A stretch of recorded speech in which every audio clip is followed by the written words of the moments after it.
ಎಲ್ಲಾ ಬಂಕಲ್ಲೂ ದಯವಿಟ್ಟು ಹೇಳ್ತಾ ಇದ್ದೀನಿ, ಎಲ್ಲಾ ಬಂಕಲ್ಲೂ ಒಂದೇ ಪ್ರೈಸ್ ಮಾಡಕ್ಕೆ ಹೇಳಿ ಇಂಧನ ಸಚಿವ ಮುನಿಯಪ್ಪ ಅವ್ರಿಗೆ ಮುಖ್ಯವಾಗಿ ಹೇಳ್ತಾ ಇದ್ದೀನಿ. ಇದ್ರಿಗೆ ಯಾರು ಮಿನಿಸ್ಟರ್ ಇದ್ದಾರೆ ಅವ್ರಿಗೆ ಒಂದು ಬಂಕಲ್ಲಿ 125, ಒಂದು ಬಂಕಲ್ಲಿ 150, ಅಲ್ಲೋಗಿ 10 ಜನ ಗಲಾಟೆ ಮಾಡಿದ್ದಕ್ಕೆ 25 ರೂಪಾಯಿ ಕಮ್ಮಿ ಮಾಡಿದ್ದಾರೆ.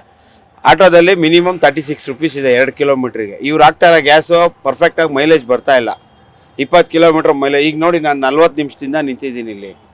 ಇವಾಗ ಹಾಕಿದ್ರೆ ಬಂಕಲ್ಲಿ 500 ರೂಪಾಯಿ ಮೇಲೆ ಗ್ಯಾಸ್ ಹಾಕಲ್ಲ ಅಂತ ಹೇಳ್ತಾರೆ. ತಿರ್ಗಾ ನಾಳೆ ಈಗ 500 ರೂಪಾಯಿ ಗ್ಯಾಸ್ ಇವತ್ತು ಇಲ್ಲ ನಾಳೆ ಬೆಳಿಗ್ಗೆ ಖಾಲಿ ಆಗುತ್ತೆ, ಮತ್ತೆ ನಾಳೆ ಬಂದು ಮಧ್ಯಾಹ್ನ ಟೈಮಲ್ಲಿ ನಾವು ತಿರ್ಗಾ ಇದೇ ಥರ ನಿಂತ್ಕೋಬೇಕು. ಇವತ್ತಿನ ಪರಿಸ್ಥಿತಿಯಲ್ಲಿ ಆಟೋ ಡ್ರೈವರ್ಗಳನ್ನ ಪ್ರಾಬ್ಲಮ್ಸ್ನ ಯಾವ ಗೌರ್ಮೆಂಟ್ ಅವರು ಕೇಳ್ತಾ ಇಲ್ಲ. ದಯವಿಟ್ಟು ಇದ್ರ ಬಗ್ಗೆ ಏನು ಕ್ರಮ ತಗೋತಾರೋ ತಗೊಳ್ಳಿ. ಅಟ್ ಪ್ರೆಸೆಂಟ್ ಈಗ ಯಾರಿದ್ದಾರೆ ಅವ್ರು ಕೇಳಬೇಕು ಮೇಡಮ್.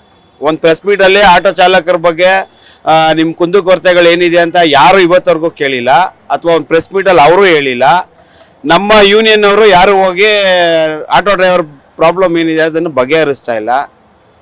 ಎಲ್ಲ ಅವ್ರವ್ರ ಸೇಫ್ಟಿ ನೋಡ್ಕೊಂಡು ಅವ್ರವ್ರ ದುಡ್ಡು ಆಗ್ತಿದ್ಯಾ, ಅವ್ರವ್ರ ಸಂಪಾದನೆ ಆಗ್ತಿದ್ಯಾ, ನಾವು ಇರೋಣ ಬಿಡಪ್ಪ, ಯಾರು ಹೆಂಗಾರ ಹಾಳಾಗೋಗ್ಲಿ ಅಂತ ಬಿಟ್ಬಿಟ್ಟಿದ್ದಾರೆ. ಈ ಥರ ಆಗಿ ನಮಗೆ ಪ್ರಾಬ್ಲಮ್ ಆಗಿದೆ. ಖಂಡಿತ ಕಷ್ಟ ಆಗ್ತಾ ಇತ್ತು, ಇವಾಗ ಕಷ್ಟ ಆಗ್ತಾ ಇದೆ, ತುಂಬಾ ಕಷ್ಟ ಆಗ್ತಿದೆ. ಈಗ ನೋಡಿ, ನನ್ನ ಮಗಳು 2nd PU ಓದಬೇಕು, 1 ಲಕ್ಷ ಫೀಸ್ ಕಟ್ಟಬೇಕು. ಸಂಪಾದನೆ ಮಾಡೋ ಟೈಮಲ್ಲಿ ನಾವು ಇಲ್ಲಿ ಗ್ಯಾಸಿಗೆ ನಿಂತ್ಕೊಂಡು ನಾವು ಈಗ ಟೈಮ್ ವೇಸ್ಟ್ ಮಾಡಿದ್ರೆ ಸಂಪಾದನೆ ಮಾಡಿ ಮನೆಯಲ್ಲಿ ಬೇಕಾಗಿರೋ ಅವಶ್ಯಕತೆಗಳನ್ನೆಲ್ಲ ನಾವು ಮಾಡೋಕ್ಕಾಗ್ತಾ ಇಲ್ಲ. ಗೌರ್ಮೆಂಟ್ ಕಾಲೇಜಲ್ಲಿ ಎಜುಕೇಷನ್ ಏನಿದೆ ಅಂತ ನೀವೇ ಯೋಚನೆ ಮಾಡಿ, ನಾವು ಹೇಳೋದು ಬೇಡ. ಅಲ್ಲಿ ಟೀಚರ್ಸ್ಗಳು ಏನು ಹೆಂಗೆ ಹೇಳ್ಕೊಡ್ತಾ ಇದ್ದಾರೆ, ಇವಾಗೆಲ್ಲ ನ್ಯೂಸಲ್ಲಿ ತೋರಿಸ್ತಾ ಇದ್ದಾರೆ, ಇವ್ರು 600ಗೆ 588 ತೊಗೊಂಡ್ರು, 598 ತೊಗೊಂಡ್ರು ಅಂತ. ಆ ಥರ ಎಷ್ಟು ಕಾಲೇಜಲ್ಲಿ ತೊಗೋತಾ ಇದ್ದಾರೆ ಒಂದ್ಸಲ ಸರ್ವೆ ಮಾಡೋಕೆ ಹೇಳಿ. ಸುಮ್ಮನೆ ಏನೋ ತಂಡ ರಚನೆ ಮಾಡ್ತೀನಿ, ಬಂಕ್ಗಳಿಗೆ ಹೋಗಿ ಎಷ್ಟೆಷ್ಟು ಗ್ಯಾಸ್ಗಳಿದೆ ಅದ್ರ ಬಗ್ಗೆ ವಿಚಾರಿಸ್ತೀವಿ ಅಂತ ತಂಡ ರಚನೆ ಮಾಡ್ತಾರಂತೆ.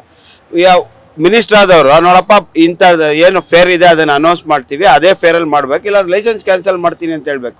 Simple logic.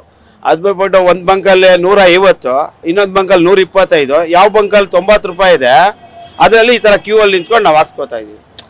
ಆಲ್ರೆಡಿ 60 ರೂಪಾಯಿ ಇದೆ, 90 ರೂಪಾಯಿ, ಇದಕ್ಕಿಂತ ಕಮ್ಮಿ ಎಲ್ಲೂ ಸಿಗಲ್ಲ ಅಂತ ನಾವು ಕ್ಯೂ ಅಲ್ಲಿ ನಿಂತ್ಕೊಂಡು ಹಾಕ್ಸ್ಕೊತಾ ಇದ್ದೀವಿ. ಅದೇನು ಮಾಡ್ತೀರಾ, ಈ ಥರ ಪ್ರಾಬ್ಲಮ್ ಆಗ್ತಾ ಇದೆ. ಖಂಡಿತ ಓದಿಸ್ತಾ ಇದ್ದೀನಿ ಮೇಡಮ್. ಯಾರು ಅವ್ರು ಬಂದು ನನ್ನನ್ನು ಕೇಳಲಿ, ನಾನು ಅವ್ರಿಗೆ ಉತ್ತರ ಕೊಡ್ತೀನಿ. ಇವಾಗ 2nd PU ಆದ್ಮೇಲೆ ಇಂಜಿನಿಯರಿಂಗ್ ಸೀಟ್ಗೆ ಗೌರ್ಮೆಂಟ್ ಕೇಳ್ತೀನಿ.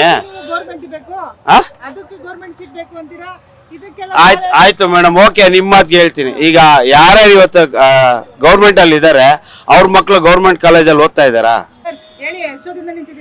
ಸುಮಾರು 1 ಅವರ್ ಆಯ್ತು ಮೇಡಮ್. 1 ಅವರ್ ಇನ್ನೂ ಊಟ ಇಲ್ಲ. ಈ ಪರಿಸ್ಥಿತಿ ನೋಡಿತಿರಲ್ಲ, ಏನು ಊಟ ಮಾಡ್ತೀರಾ? ಹೇಳ್ತಾರೆ ಮಳೆ ಬರೋನೆ. ಆ ಬ್ರಹ್ಮ ಆದ್ರೂ ಚೇಂಜ್ ಮಾಡಲಿಲ್ಲ, ಇವರು ಚೇಂಜ್ ಮಾಡಲ್ಲ. ಈ ಬಂದಿರೋ ರಾಜಕೀಯದವರು ಪುಣ್ಯಾತು ಮಹಾಂಬವರು ಏನು ಮಾಡೋದು? ತಿಳ್ಕೊಂಡು ಹೋಗ್ತಲ್ಲ ಇರೋದೆ.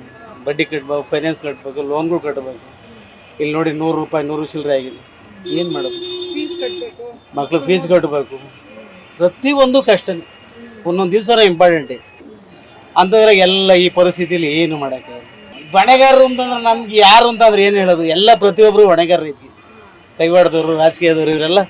ಅದ್ರಾಗ ನಮಗೂ ಪರವಾಗಿಲ್ಲ ಅನ್ಸುತ್ತೆ ನೋಡಿ. ಇಲ್ಲಿ 100 ರೂಪಾಯಿ, ಇಲ್ಲಿ 90 ರೂಪಾಯಿ, ಅಲ್ಲಿ 125 ಅಂತೆ ಸ್ಯಾಟ್ಲೈಟ್. ಅದು ಟೈಮ್ಗಳಿಗೆ ಹಾಕಿ 1 ಅವರ್ ಆಯ್ತು ನೋಡಿ. 1 ಅವರ್ ಇಷ್ಟೊತ್ತಿಗೆಲ್ಲರ 100 ರೂಪಾಯಿ ಕಾಸು ಮಾಡ್ಕೊಂಡು ಹಾಳಾಯ್ತಲ್ಲ. ಊಟ ಇಲ್ಲ, ಮಾಡಬೇಕೇನು? ಊಟ ಮಾಡಲಿಲ್ಲ ಅಂದ್ರೆ ವಿಧಿ ಇಲ್ವೇ? ಮಾಡಲಿ, ಸಾಲನಾದರೂ ಮಾಡಬೇಕು, ಈ ಊಟ ಮಾಡಲೇಬೇಕು, ಏನಾದ್ರು ಒಂದು ಮಾಡಲೇಬೇಕು. ಹಿಂಗೆ ಆಗುತ್ತೆ ಅಂತೀರಾ? ಆಗಲ್ಲ.